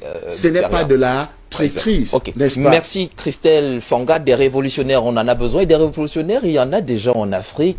Le colonel Assimi Goïta au Mali. Les révolutions qui sont en train de se passer du côté de la RCA avec le professeur président Michel Archange Touadéra. Et à travers l'Afrique, on note quand même une montée de dirigeants, de leaders révolutionnaires. Comment peuvent-ils faire pour se prémunir de la traîtrise? Mieux, peuvent-ils s'en prémunir? C'est des dynamiques, de toute façon. Je suis très content que tu embrayes sur la révolution. Ouais, La révolution, c'est un changement qualitatif, point. C'est un tout. changement qualitatif. C'est ça le basique de ce que c'est une révolution. Et Christelle a été brillant là-dessus. Vous ne pouvez pas être sur une forme d'oppression et dire que vous êtes dans une situation normale. Si votre situation est anormale, il faut tout faire pour la changer. Et pour cela, il faut modifier les rapports de force qui maintiennent cet état de fait-là. Et c'est ça ce travail de combat que nous menons nous aussi, à notre niveau, par cet éveil médiatique que nous faisons. C'est ça la révolution. Ça participe à la révolution. Tout à l'heure, Béni Christ a dit un esclave qui trahit son maître pour aller donner la bonne information à ses frères est un traître. Ce n'est pas un traître, c'est un héros. Non, je dis du point de vue du maître. Non, du point de vue du maître, c'est un traître. Le maître, c'est comme disait, si vous voulez, son lexique, c'est un démon. Comment si tu trahis le démon? Si tu trahis le démon, est-ce que tu as trahi? C'est une trahison, ça? Non. Non, au contraire. Trahir revient quand même. Non, tu n'as pas trahi, tu l'as bien combattu. C'est une très bonne chose. Merci. Tu as félicité. Merci. Tu es un héros. Oui, mais dans la vie par moment, il faut laisser les raisonnements. Parce que plus tu raisonnes, toi, on te tue. On te tue, toi, si tu raisonnes. Il faut se positionner. Ça n'a aucun sens. Je suis d'accord. Bon, voilà. Donc je disais donc que, effectivement, l'Afrique a besoin de révolutionnaires. Assimi Goïta, les Faustin Archange Touadéra, dans une certaine mesure, sont des révolutionnaires. Mais ils sont d'autant plus des révolutionnaires qu'ils sont en parfait accord avec la volonté profonde de leur peuple. Parce qu'il y a des révolutionnaires qui sont haut perchés là-bas et qui pensent qu'ils ont la science infuse et c'est eux seuls qui comprennent, le peuple ne comprend pas. Là, c'est très dangereux. Et ça demande aussi le travail d'éducation. Le travail d'information, le travail, il faut qu'il y ait un ciment qui dit tout le monde et qui montre la voie, qui dessine le cap, et à partir de ce moment-là, vous êtes bien qualifié pour avancer. D'accord, c'est vrai qu'il faut avoir...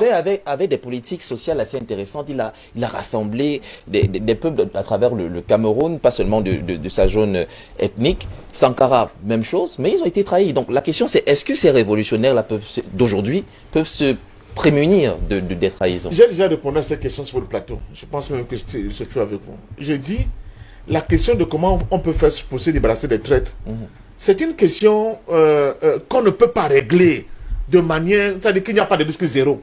D'accord. C'est impossible. Moi, ce que je recommande même, c'est que nous aussi, nous soyons capables d'infiltrer nos ennemis. Pour que nous amènent justement l'information que Béni Christ a dit là tout à l'heure. Parce que je crois que c'est notre point faible aujourd'hui. Oui. On n'a pas encore musclé le jeu au point d'être en capacité, nous aussi, d'infiltrer l'ennemi.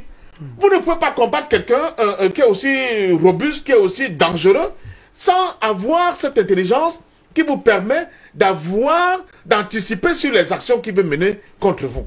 Donc je crois que c'est à ce niveau que, pour l'instant, encore notre lutte dandine. Et moi, j'ai souvent l'habitude, même quand il s'agit des gens qui ont plus ou moins trahi, chaque fois que le gars me donne la petite fenêtre d'opportunité pour discuter avec lui, je saisis. Parce que je ne sais pas à quel moment il va atteindre le point de rupture où je pourrais le retourner et l'utiliser pour le bien de la cause nationale des panafricains. C'est très important. Même la Chine Mbembe. Et c'est justement... Le sommet de Montpellier, vous avez vu le sommet de Montpellier, c'était parti pour que ce soit en fait une grande messe pour rééditer l'ordre colonial. Mais au sein de cette grande messe-là, vous avez vu qu'il y a des voix qui ont été dissonantes, discordantes. Ça veut dire que quand on est dans le combat, quand on lutte, on finit toujours par influencer même votre ennemi, si puissant soit-il. D'accord. Votre raisonnement dédommage-t-il ceux qui aujourd'hui sont classés dans la zone de ceux-là qui ont quelque peu vendu l'Afrique à des puissances occidentales? Est-ce que vous pensez... Comment je peux dédouaner les gens qui ont vendu l'Afrique? En apparence, en tout cas. Est-ce qu'ils ne sont pas en train d'infiltrer l'ennemi aussi, en quelque sorte? Non, ils n'infiltrent pas l'ennemi. C'est-à-dire que, attention. On va faire le thermomètre. Oui, j'ai le thermomètre. Comment je peux le thermomètre? On est dans la souffrance. J'ai le thermomètre quand vous voyez des gens, comme le Ouattara, Ouattara est en train d'infiltrer l'ennemi. Mais vous, ça se voit, non? Non, honnêtement, est-ce que ça ne se voit pas? Vous voyez des gens qui ont vendu jusqu'à leur propre âme aux autres. Et c'est la dangerosité des nègres de maison. C'est-à-dire que le nègre de maison disait que si le maître est malade, ça veut dire que je suis malade.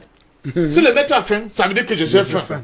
Se le mettre à un jambe en bois, ça veut dire que la jambe. C'est-à-dire qu'on a tellement lobotomisé le cerveau des gars. Je pense qu'on va revenir Charlie sur avec le Hebdo. sujet. Pardon, Vous vous souvenez de Charlie Hebdo, non? Mais il y a eu combien de morts? Au trop 10 morts. Au trop. Même s'il y a 5 ans. Mais vous avez vu la déferlante des chefs d'État africains. Allez pleurer. Je suis Charlie. Je suis Charlie. Boni. Ok. Donc la déferlante, vous imaginez. Ok, on va avancer. Aïssata avait 75, près de 200 morts. Il n'y a aucun qui a fait le déplacement. Aucun des chefs d'État européens n'a fait le déplacement. Non, même africain, laisse les Européens africains pour venir pleurer avec les Camerounais. Donc c'est tout dit. Infiltrer l'ennemi, on a compris. On peut le faire. D'accord. Donc je pense que sincèrement, c'est par le biais de ces luttes multiples et multiformes. Nous ne sommes pas la seule armée africaine. Les armées africaines sont dispersées à travers tout le corps social africain. Ce sont les dockers, ce sont nos mamans qui vendent les tomates, ce sont les syndicats, ce sont les enseignants, vous avez vu des demandes avec les ETS, ce sont c'est-à-dire que c'est l'ensemble de toute cette lutte variée et multiforme qui vont finir par produire, n'est-ce pas, l'arme atomique dont nous avons besoin pour changer la réalité de notre continent. Et ça, c'est très important. Il faut encourager chaque fois tous ceux qui sont en position de combat, de lutte, pour améliorer leurs conditions. Même quand ils ne sont pas dans votre propre camp, mais s'ils luttent pour améliorer leurs conditions de vie et leurs conditions sociales, il faut toujours les encourager. C'est extrêmement important. C'est la somme de toute cette lutte-là qui va finir par produire justement la transformation de l'essai dont nous avons tous besoin et qui justifie, justement, comme le disait quelqu'un tout à l'heure, le fait qu'on se lève à 5h30 du matin pour être présent sur vos plateaux. Merci. Des astuces pour lutter contre la traîtrise. On sait qu'ils infiltrent les arcanes les plus secrètes même et les plus proches de ces révolutionnaires. Est-ce que, comme Sankara, on s'abandonne au sort et au bon Dieu? Ou alors il y a des façons de... Je crois que Sankara... Voilà, c'est prétentieux de le dire, mais je les aime tellement que je ne peux pas m'empêcher de penser que c'était des idéologues naïfs. Oui, j'ai un tel respect, une telle déférence pour moi, les noms Sankara ne s'écrivent pas en minuscules. Je ne le fais jamais en tout cas. Et il faut dire Saint Sankara. Oui. Sauf que quand on dit saint, pour moi, ça rentre encore en Occident parce que c'est eux qui fabriquent des bêtises comme ça là pour classifier les gens. Les gens, ouais, évidemment. Oui, je crois que chez nous, on a une autre façon de parler des personnes qui sont sacrées. Alors, la trahison, on a pu le voir ici, est une expression tellement difforme, multiforme. C'est une expression aux origines tellement bigarrée qu'il est compliqué de mettre ça dans un seul pot. Il reste quelque chose d'essentiel. C'est que les combats politiques en Afrique ont souvent réussi ou échoué par la capacité des leaders, des grands hommes, à pouvoir s'en protéger. Pour se protéger des trahisons, je crois qu'il y a 3 paramètres aujourd'hui qu'il faut mettre sur la table. Le premier, c'est un paramètre de lutte. On est en guerre. Et ce n'est pas une vue de l'esprit. On est en guerre. Elle revêt toutes les armes possibles. Et notre époque a bien montré que les armes les plus puissantes ne sont pas forcément les armes à feu. Le soft power est devenu aujourd'hui une arme extrêmement puissante.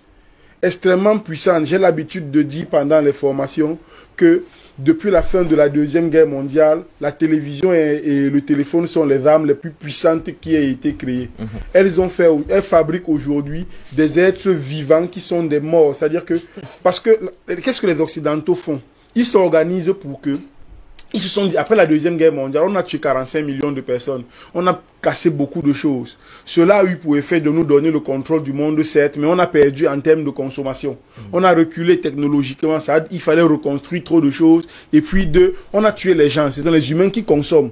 Or, la société de puissante consommation qu'on a fabriquée aujourd'hui, fait qu'on ne doit plus tuer les hommes. Ils doivent rester vivants, mais ils sont morts. C'est-à-dire qu'aujourd'hui, grâce à la télévision, On a fait en sorte que les gens sont vivants, mais ils sont morts. C'est grâce à la télévision qu'on fait qu'un pantalon déchiré coûte 20 000 et un pantalon normal 10 000. Les gens achètent le pantalon déchiré. Et ils ont un nom scientifique pour ça, c'est Destroy. C'est-à-dire qu'ils ont trouvé le nom scientifique du pantalon déchiré. C'est grâce à la télévision que les gens rasent les chevelures naturelles et achètent les mèches naturelles du 300 000. C'est que la télévision a progressivement vidé les cerveaux des gens. On les a laissés vivants pour qu'ils continuent de consommer massivement. Mais ils ne peuvent plus penser de façon critique. C'est en cela que, quand Parfait a dit tout à l'heure, que les émissions d'éveil politique comme celles-ci sont importantes, où il faut occuper l'espace médiatique. Mais pas simplement l'occuper pour jouer, mais l'occuper avec des thématiques qui peuvent progressivement redonner de la substance, de la consistance au peuple d'Afrique. Donc, il faut absolument considérer qu'on est en guerre. Et que cette guerre-là touche tous les pans de notre société. Il faut raisonner comme ça. C'est la raison pour laquelle, même s'il n'était pas tout à fait d'accord avec Parfait, je partage cependant son point de vue quand il pense que il faut soutenir n'importe qui si la personne est en train de se défendre contre l'oppression. Parce que s'il y a quelqu'un qu'il ne faut pas aider dans la vie, c'est un esclave qui n'est pas en train de se battre. Si tu essayes d'aider un esclave qui n'est pas en train de se battre, il va se retourner contre toi. Il va se retourner contre toi. Lasconi Nissim disait que aider un peuple qui ne se bat pas, c'est comme s'immoler par le feu pour éclairer le chemin d'un aveugle. Donc, c'est un sacrifice vain. Première chose, c'est la guerre. La deuxième chose, c'est la construction pédagogique des gens qui nous entourent. Lorsque vous voulez lancer un processus, il faut muscler idéologiquement. Il faut utiliser la pédagogie pour muscler idéologiquement toutes les personnes qui vous entourent. Le président Touadéra aujourd'hui a besoin d'avoir une cellule idéologique extrêmement puissante qui, même si elle ne dit pas aux gens que je suis en train de vous former, les forme idéologiquement au combat qu'il est en train de mener. Au Mali ou au Burkina Faso, ça doit être pareil. C'est-à-dire qu'il doit avoir des cellules pédagogiques extrêmement fortes. Et puis enfin, il doit avoir le postulat spirituel. Les grands leaders africains doivent rentrer dans la cosmogonie bantou, peul et arabo-berbère pour chercher ce que nous avons de plus puissant dans notre spiritualité pour se protéger. Parce que si on se protège avec la Bible, alors on doit se rappeler que le Dieu d'Israël, donc qu'on appelle ici les Israéliens, eux ils se protègent avec l'arme nucléaire. Donc on doit rentrer chez nous. Pas dans les livres des autres, chez nous, dans la cosmogonie de chez nous, de nos peuples.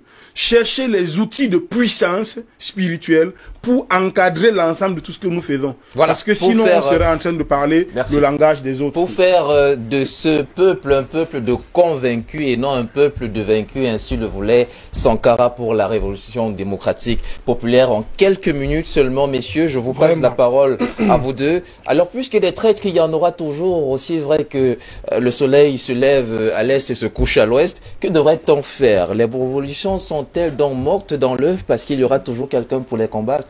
Quel est l'avenir des révolutions à l'orée justement de ces traites qui seront toujours là? Je vais vous répondre en 2 minutes. Merci. Si vous pouvez faire une minute, si vous pouvez faire en une, c'est bon. Vous savez, Maître Franklin a dit des choses très pertinentes tout à l'heure, sur lesquelles je ne veux pas revenir. Merci. Mais je vous dis seulement de manière succincte. On ne peut pas faire une révolution lorsque vous ne savez pas là où vous voulez aller et de quoi vous voulez vous affranchir. D'accord. Il faut expliquer aux Africains la nature de leur esclavage permanent, parce que cet esclavage-là continue aujourd'hui, et leur montrer des cibles, c'est-à-dire indexer ce qui constitue encore des valets locaux de cet esclavage-là. Ça, c'est le premier combat qu'il faut mener au quotidien. Deuxièmement, il faut créer à tout prix une élite qui incarne la nouvelle Afrique vers laquelle nous voulons tendre. Et cette élite-là, aujourd'hui, est en train de prendre forme.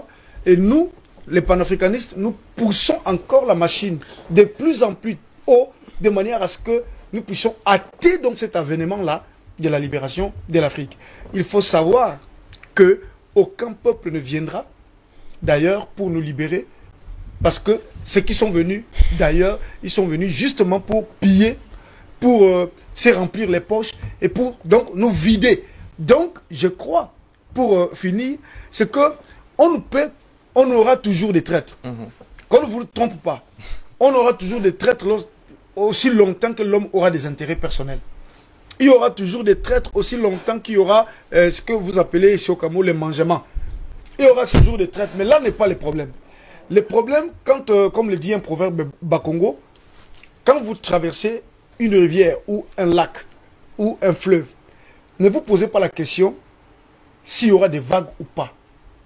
Posez-vous la question, que feriez-vous lorsqu'il y aura des vagues? Merci. Pour arriver de l'autre côté. Donc, je paraphrase en disant, l'objectif ici, c'est libérer l'Afrique. Ne nous posons pas la question de savoir s'il y aura des oppositions, s'il y aura des traîtres, s'il y aura des représailles. Il y en aura. Mais